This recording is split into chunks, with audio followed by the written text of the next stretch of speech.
બોલો કૃષ્ણ કનૈયા લાલ કી જય. વ્યાસપીઠને વંદન. પૂજ્ય આજના સરસ મજાનું રસપાન આપણને કથાનું કરાવ્યું એવા રણછોડ દાદા, જેમના સાથે ખૂબ વર્ષોથી એક સારો મૈત્રી ભાવનો નાતો છે. પૂજ્ય ગુરુજી સાથે સંગીતમાં બેઠેલા સૌ સંગીત સાધકો, આપ સૌ આ જગતપુરી જગન્નાથમાં કૃષ્ણના ધામમાં આવીને કથા શ્રવણ કરવાવાળા સૌ સ્વજનો, માતાઓ અને બહેનો, પૂજ્ય દાદાએ ખૂબ સરસ મજાની કૃષ્ણ ભગવાનની કથાની કેટલીક માનવ ઉપયોગી અને માણસના કલ્યાણ માટેની કેટલીક બાબતોની ચર્ચા કરી.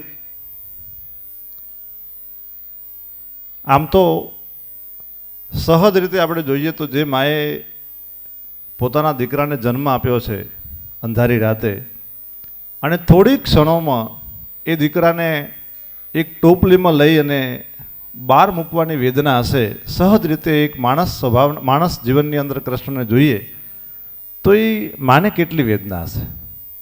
અને પછી ઘણા ટાઈમ સુધી માને કૃષ્ણ પોતાનો છે એવું જાહેરમાં કહેવાનું પણ નહીં, એ લાલાને મેં જન્મ આપ્યો છે એવી વાત પણ નહીં કરવાની, અને કોઈ ભરોસાપાત્ર વ્યક્તિના ત્યાં એ કૃષ્ણને મૂકી આવવાનો.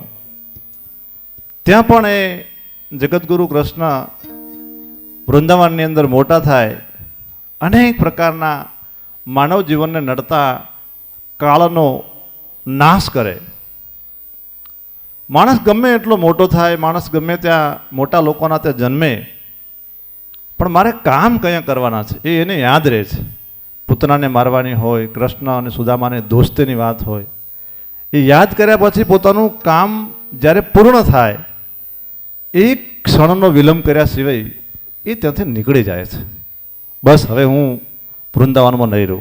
અનેક સખીઓ, અનેક ગોપીઓ, અનેક લોકો પોતાની સાથે દિલથી દિલ દઈને જોડાયેલા હોય છે.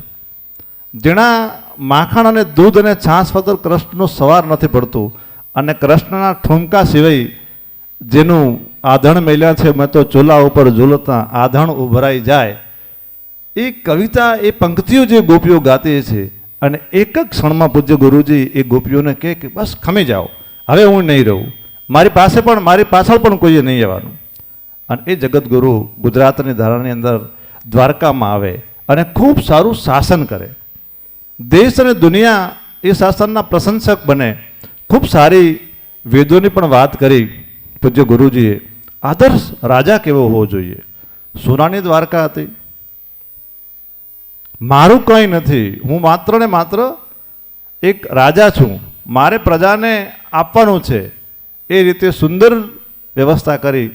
કેટલાય કુંવરબાઈના મામેરા ભર્યા હશે, કેટલાય લોકોની ચિઠ્ઠીઓથી હુંડી સ્વીકારી હશે, અને સરસ મજાનું પ્રજા જીવનમાં ખૂબ સારી રીતે ગતિ કરે એ રીતે કામ કરીને જ્યારે આપણે પણ અહીંયા અલગ અલગ જીવનના 4 પ્રાંત પેલા છે, યુવા અવસ્થા અને એ પ્રકારના, એમાં એમની ઉંમર પ્રમાણે નક્કી થયું કે આ પ્રકારનું શાસન વ્યવસ્થા કરતાં કરતાં પણ મારા શાસનકાળની અંદર મારા લોકો મારાથી સંતુષ્ટ નથી, અથવા તો હું એમને યોગ્ય રીતે ઘડી ન શક્યો. એક દિવસ પણ કૃષ્ણ પોતાની નગરીમાં રહેતા નથી ને નીકળી જાય છે. 5000 વર્ષ પહેલાં કોઈ વ્યક્તિ આવું જીવન જીવી ગયો હોય. આજે પણ હિન્દુસ્તાનના બધા જ લોકો સૌથી વધારે હસતા હોય, આનંદ કરતા હોય તો નંદોત્સવ, કૃષ્ણ જન્મોત્સવ કે કૃષ્ણના ગીતોના કારણે આજે દુનિયાના બધા જ લોકો ચોધાર આંસુએ રડતા હોય, તો પણ કૃષ્ણ લીલાની અંદર આવો એક ઈશ્વર આપણને મળ્યો. આપણે સદભાગી છીએ બધા કે એને જીવનની કેટલીક વાતો વેદવ્યાસી ગીતાજીના માધ્યમ દ્વારા કરી, અને આવા વિરલાઓ જેનું મને ખૂબ ગૌરવ છે, કે એ મારા વિસ્તારના છે એવા પૂજ્ય રણછોડદાસજી જેવા અસંખ્ય હિન્દુ સમાજના લોકો આ ગીતાનું જ્ઞાન પીરસે, ભાગવતનું જ્ઞાન પીરસે અને માણસે કેવી રીતે જીવવું, બાળપણમાં શું કરવું, મિત્રતા કેમ નિભાવવી, ધર્મ કેમ નિભાવવો, યુવા અવસ્થામાં કેમ જીવવું, પ્રકૃતિનું રક્ષણ કેમ કરવું, ગાયોનું રક્ષણ કેમ કરવું, અને ફરી પાછું હું જ્યારે રાજા બનું, સંસારનો, ઘરનો, પરિવારનો મોભી બનું, ત્યારે મારું વર્તન કેવું હોવું જોઈએ, એ પણ સુંદર મજાનું કૃષ્ણે આપણને શીખવાડ્યું છે. અને હવે આ સંસારની અંદર મારું કામ નથી, મારું મહત્ત્વ ઓછું થઈ ગયું છે, ત્યારે સહજ રીતે મારે છોડી દેવું. અને કૃષ્ણ ભગવાને ખૂબ સારી રીતે આપણને છોડવાની વાત સમજાવી છે. એવા ઈશ્વરની કથામાં જ્યારે આપણે એવા જગતગુરુની કથામાં આપણે સૌ મળ્યા છીએ, ત્યારે આપણે ખૂબ સારી વાતો લઈને જઈએ. રણછોડદાસજી મહારાજે ખૂબ સરસ કથાનું રસપાન કરાવ્યું. મારે એક વાત આપને સૌને યાદ કરાવી છે કે એક એમણે પણ સરસ મજાનો દાખલો આપ્યો પ્રજાપતિનો. તો એક પ્રજાપતિ સુંદર મજાના 40-50 માટલા ઘડી અને એ એક બજારની અંદર વેચવા જાય છે. સવારનો પહોર હતો, એને પણ ઈચ્છા થઈ કે ઝડપી વેચાઈ જાય. આપણના મનમાં પણ અત્યારે એવું છે કે આ વાત પૂરી થાય તો ઝડપી જમી લઈએ.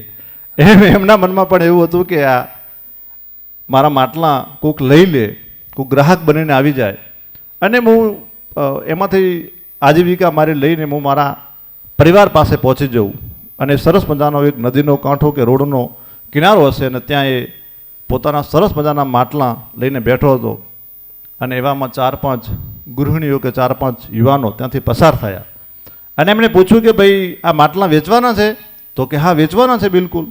પહેલાંને બહુ જરૂર હતી પૈસાની, અને એ પૈસાની આવક થાય એના પછી પોતાના બાળકો માટે એને અનાજ લઈને ભોજન બનાવવાનું હતું. એ પણ ખૂબ ઉત્સુક હતો કે સરસ કોઈ કૃષ્ણ ભગવાને કૃપા કરી છે કે આટલા બધા ગ્રાહકો એક સાથે આવ્યા. અને ગ્રાહકોએ પૂછ્યું કે ભાઈ શું ભાવ છે માટલાનો? તો કે 2 રૂપિયા એકના. તો કે બધા લઈ લઈએ તો 50-50. પેલો ખૂબ ખુશ થાય છે. તો કે 1.5 રૂપિયો આપજો. કે ના, 1.5 નહીં, રૂપિયો આપીએ. તો કે રૂપિયામાં આપ્યા. 50 રૂપિયા કડકડતા પહેલે ગણી આપ્યા ગ્રાહકે અને પેલા પ્રજાપતિએ પોતાના ખિસ્સામાં મૂક્યા, માટલા એને આપી દીધા. પેલા યુવાનો ઊભા એક પથ્થર લાવ્યો અને માટલાને ફોડવા માંડ્યા. 1 માટલું ફોડ્યું, 2 માટલા ફોડ્યા, 3 માટલા ફોડ્યા અને પેલા પ્રજાપતિને આમ ધ્રુજારી આવી ગઈ કે ઓહ, આવું તો નહીં એમ. એણે તરત ઊભો થઈ અને કીધું કે ભાઈ શું કામ આ ફોડી નાખો છો? કે ભાઈ તને શું વાંધો, તને પૈસા આપી દીધા છે, માટલાના માલિક અમે છીએ. એ કે ના,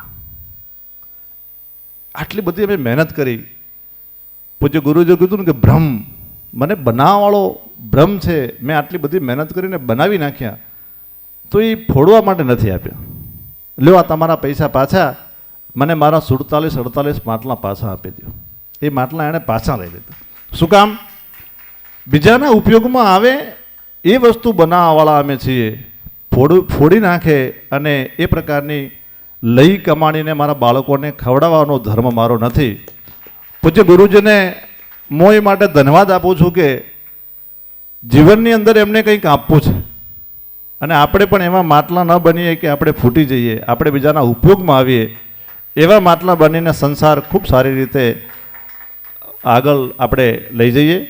આપ સૌને મારી કરબદ્ધ પ્રાર્થના કે ગીતા અને ભાગવતનું જ્ઞાન લઈને આપણે જ્યારે સામાજિક જીવનમાં જઈએ અથવા તો આપણે આપણા પરિવારની અંદર જઈએ તો આની અંદરથી ઘણી બધી શીખવા જેવી બાબતો છે એ શીખીએ.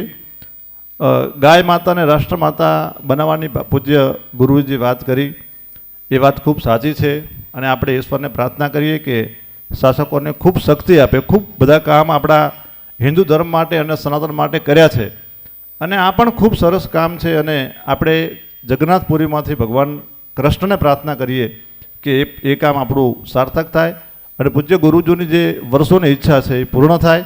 પરંતુ ગાય માટે આપણે સ્વયં જાગીએ, ગાયના સંવર્ધન માટે આપણે કામ કરીએ, ગાયના દૂધના મૂલ્ય માટે આપણે કામ કરીએ અને ગાયના માતા તરીકે આપણે આપણા હૃદયમાં બેસાડીએ તો જ એ મારા મતે ગાય રાષ્ટ્રમાતા બની ગણાય. આપ સૌને જય શ્રી કૃષ્ણ અને પૂજ્ય ગુરુજીના ચરણોમાં સાષ્ટાંગ વંદન. નમસ્તે.